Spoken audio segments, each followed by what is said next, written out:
अस्सलाम वालेकुम व्यूअर्स, आप सब कैसे हैं? खैर के साथ हैं। आज के व्लॉग में आपके साथ शेयर करेंगे मारिया बी वेडिंग का D2 आर्टिकल जो हमने कस्टमर के रेडी किया। माशाल्लाह बहुत नाइस सा इसको स्टिच किया गया, सेम एज मॉडल की तरह। बहुत सी चीज़ें हमने मॉडल की तरह की हैं, कुछ चीज़ें हमने स्किप की हैं क्योंकि समटाइम आपको पता है कि लेंथ के इश्यूज़ होते हैं, तो उसको भी आपने माइंड में रखना होता है। कस्टमर्स की लेंथ शॉर्ट होती हैं और ड्रेस की लेंथ बहुत लॉन्ग बन रही होती हैं, तो उसकी वजह से हम कुछ चीज़ें बीच में से स्किप कर देते हैं, कुछ कस्टमर चीज़ें को जो है स्किप करवा देते हैं। और काफ़ी हद तक सिमिलर काम की है। इंशाल्लाह आपको स्टार्ट से दिखाते हैं इसकी नेकलाइन से। नेकलाइन पे अगर आपको स्टार्ट से चेक करवाएं तो हमने इसकी स्लिट बना दी है। स्लिट्स के अंदर हमने यहाँ पे इसके फ्लावर्स डाई करवा कर और साथ बीड्स की हैंगिंग की है। इसकी वजह से इसकी लुकिंग माशाल्लाह बड़ी एक्यूरेट आ रही है। मॉडल ने भी सेम इसी तरह वर्किंग की हुई थी, तो हमारा भी काम होता है कि सेम इसी स्टाइल के अंदर वर्किंग करें। दोनों स्लीव्स के साथ हमने लेसिस को यूज़ किया है। आप देख सकते हैं कि फुली जो है ये हैवी वर्क स्लीव्स हैं इसके। और ये एप्लिक था, हमने एप्लिक करवा के इसके यहाँ पे स्लीव्स पे मॉडल ने भी यहाँ पे बीड्स वर्क किया हुआ है, तो हमने भी यहाँ पे बीड्स वर्क जो है सारा काम कर दिया। हमारा काम जो है वो सारा गुम काम होता है। आपको कहीं पर भी थ्रेड का जो बैक साइड पे सिलाई होती है टांका, वो नज़र नहीं आएगा, क्योंकि ये क्वालिटी वर्क की यही निशानी है कि आप जितना नीट काम करें ताकि कस्टमर आपको उसी की आपको पे करता है। तो ये आप देख सकते हैं कि इसके सारी वर्किंग स्लीव्स के दोनों स्लीव्स के ऊपर सेम वर्किंग की, बीड्स वर्क के साथ लेसिस हैंग कर दी हैं। और ये पैनल्स हमने इसके इसी तरह हमारे पास पैनल्स वर्क के अंदर ये ड्रेस था, तो हमने पैनल इसके सारे गुम करके जो है यहाँ पे इनकी ऊपर वर्किंग की है। ये सारा थ्रेड वर्क है और ये ब्रांड की तरफ से एम्बेलिशमेंट सारी आपको बनी बनाई मिलती है। सीक्वेंस वर्क भी आपको ब्रांड ने करके दिया हुआ। जो काम हमने किया हम उसका बताएंगे, जो ब्रांड का था वो ब्रांड का ही बताएंगे। चाकों के ऊपर आप देख सकते हैं कि हमने एक स्मॉल सी लेस लगा दी है। ब्रांड ने भी लेस यूज़ की हुई थी, तो हमने भी यहाँ पे small C lace with facing, ताकि काम हमारा नीट हो जाए। अब हम मूव करते हैं इसके लास्ट पार्ट दामन की तरफ, जहाँ से इसकी जो एक्चुअल हमारी मेकिंग स्टार्ट होती है। आप देख सकते हैं कि मॉडल ने यहाँ पे डबल स्कैलप बनाए हुए हैं, हमने भी यहाँ पे डबल स्कैलप बनाए हैं, ऊपर लेस लगा दी है।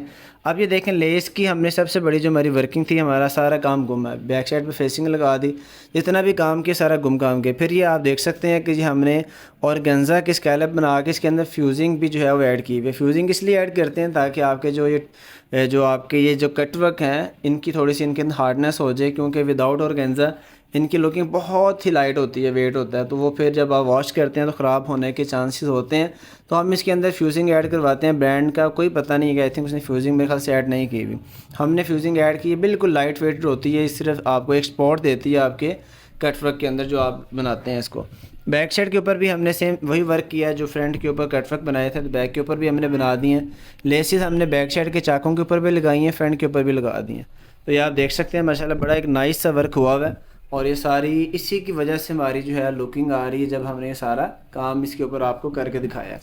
अच्छा, नेक्स्ट पार्ट में मूव करते हैं जी। हमारा आता है जी दुपट्टा। दुपट्टे के हमें ये 4 सेट स्कैलप मिले थे, ये आप चेक कर सकते हैं। स्कैलप के साथ दुपट्टा बना हुआ है। हमने सारा स्कैलप के साथ दुपट्टा बनाया। अब हमने थोड़ा सा एक्स्ट्रा काम क्या किया है कि हमने यहाँ पे tie and dye lace dye करवाई है 2 डिफरेंट ट्यून्स के अंदर। एक इसका बेस कलर और एक जो ऊपर था इसका थ्रेड का कलर है, उसके साथ हमने लेस डाई करवा के इसको लेस को हमने ख़ुद नहीं लगाया, हमने जो एप्लिक मशीन होती है कढ़ाई वाली उसके साथ लगवाया। उससे उससे फ़ायदा क्या हुआ कि जितने अंदर जिगजैग्स आ रहे हैं उन जिगजैग के अंदर तक जो है वो हमारी सिलाई यहाँ पे आपको नज़र आ रही होगी। तो ये 4 साइड बॉर्डर था। बॉर्डर हमने बाज़ार से एप्लिक करवाया। एप्लिक करवाने के बाद हमने इसकी सारी जो लेस वर्क थी ये हैंगिंग करवाई बाज़ार से ही, और ये एप्लिक मशीन से होती है।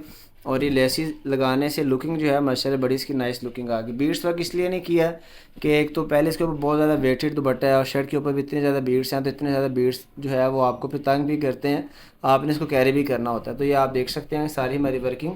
लास्ट में आपको मैं दिखाता हूँ जिसका ट्राउज़र बिल्कुल मॉडल ने सिंपल यूज़ किया हुआ है। हमने इसका जो है स्कैलप करवा दी है। स्कैलप से हमारी लुकिंग थोड़ी सी फैंसी आप कह सकते हो जाती है। अच्छा, दामन पे जो आप में भी आपके माइंड में आ रहा हो कि यहाँ पे भाई ने लेस यूज़ नहीं की, नो डाउट हमने लेस यहाँ पे नहीं लगाई बीड्स वाली। वजह क्या है कि कस्टमर की लेंथ बहुत शॉर्ट थी, ऑलरेडी मैंने इसकी लेंथ बहुत शॉर्ट कर करके जो है ना इतनी हमने बनाई है, क्योंकि इसके बगैर लुकिंग नहीं आ रही थी।